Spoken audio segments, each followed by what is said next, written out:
up an horn of salvation for us. Someone who would save them.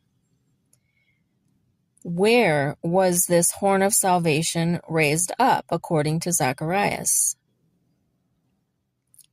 In the house of his servant David, because Jesus was a descendant of David, humanly speaking, and he was born in the city of David in Bethlehem. Who did Zacharias say had said that God would raise up a horn of salvation in the house of his servant David? Who did he say had said that this would happen? As he spake by the mouth of his holy prophets. When had God's holy prophets spoken about raising up a horn of salvation in the house of God's servant David? Which have been since the world began. So Zacharias is pointing out the fact that ever since the world began, God has been promising through the mouth of his prophets to send a Savior via the house of the servant David, of his servant David.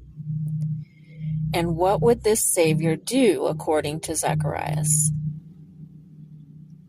That we should be saved from our enemies and from the hand of all that hate us,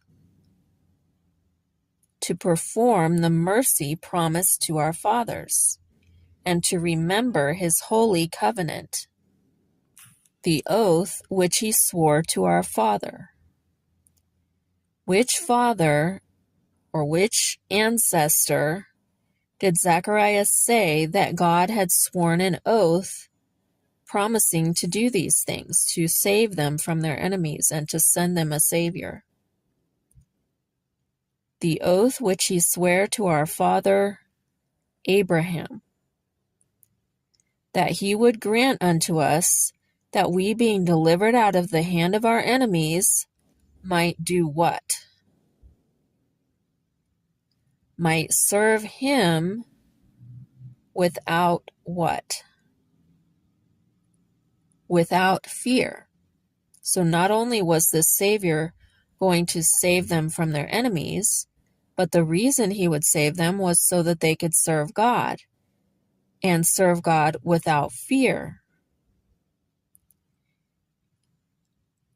What two descriptions or descriptive words did Zacharias use to describe